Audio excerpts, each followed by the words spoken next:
Hey guys, iDevice Help here, and as promised today I wanted to compare iOS 11 Beta 9, which was released today by Apple, in comparison to iOS 11 Beta 8, which is on the red iPhone here today. Now the download was relatively small file here for 41 megabytes on the iPhone 7 Plus.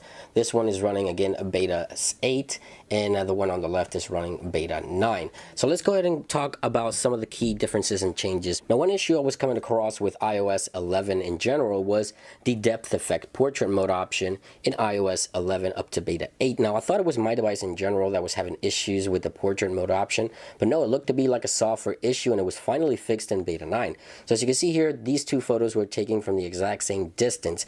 As you can see, both say depth effect, which is the portrait mode option. If I go into edit here and I click depth effect to remove it, nothing really happens. Over here on Beta 9, it actually works. I was starting to think it was my device, a hardware issue, but no, it was actually a software issue, and it looks like Apple finally fixed it in Beta 9. Now if I go into messages here and I start a conversation and I want to check my history for the purchases in the App Store, if I tap on my account and click on purchases, here Beta 9 has one less step. It takes me directly to the purchases history here. In Beta 8, you see that I have to tap one more time in order to see those purchases. And I do have only one account on both devices, so a shorter time to get to where you want to go is always good. Now, another thing to note is that Bluetooth connectivity has improved quite a bit with Beta 9, believe it or not, even though it is a small download. You see here, if I'm activating these Beats headphones here, you see that both will bring up the Bluetooth connectivity options. You see Beta 9, how quickly it did that. Beta 8 took a little bit longer, not that much, but if I click on both at the same time, you see that Beta 9 will connect first faster. So there it is. It is a little faster, and it won't connect until a little bit later in Beta 8. Now another thing I noticed is on the status bar. You see here, this is actually a step back. Beta 8 showed the Beats on the status bar, so you can see there. Let me get a closer look. You can see the Beats icon there. In Beta 9, unfortunately, we don't have the Beats icon on the status bar.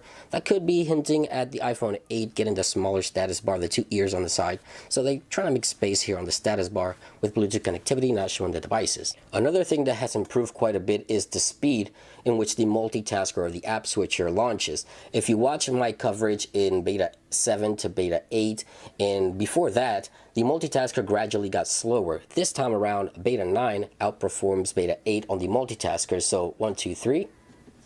See that, how faster Beta 9 did that? Let's do that again.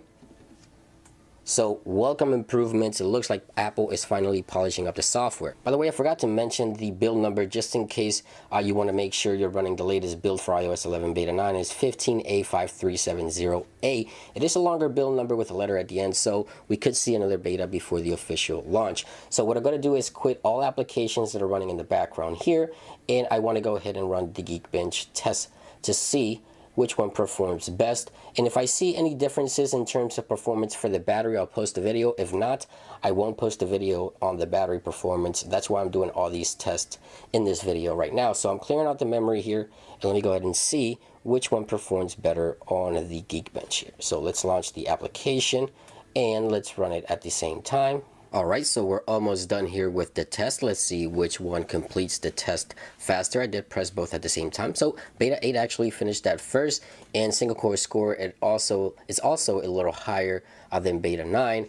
And on multi-core score, this is about the same. You know, it's not that big of a deal. The scores are pretty close to identical here. So you can see there the multi-core scores and the single core scores are pretty much identical. Now, in terms of 3D touch, you guys always wanted me to test this. As I mentioned before, it's not until Apple releases the software versions of iOS 10 or 11, whatever it is at the time, 11.1.2, that we start seeing everything smoothing out in terms of 3D touch and things like that. But you can see here that the speeds are relatively the same for that as well. Some of the splash screens here with the new beta is that do not disturb a splash screen here while we're storing with iTunes. You get it in when launching, do not disturb the first time. You get it in Beta 9. Some people reported this in Beta 8, but I keep getting them in different betas. Let me know if you got this one in Beta 9. And that about brings it into this video. Hope you guys enjoyed it. iOS 11, we can anticipate maybe one more beta as the Gold Master copy. Beta 10 here maybe next week on the 5th or 6th before its official launch on the 12th, which is the day I believe it's going to be introduced with Apple's new media event for the iPhone 8. And let me know what you think in the comments down below. Are you happy with the improvements? Are you running iOS 11? And if you're not, are you updating? Let me know what you think in the comments down below. It's been iDevice Help. I hope you guys have a great day, and I'll see you real soon. Peace.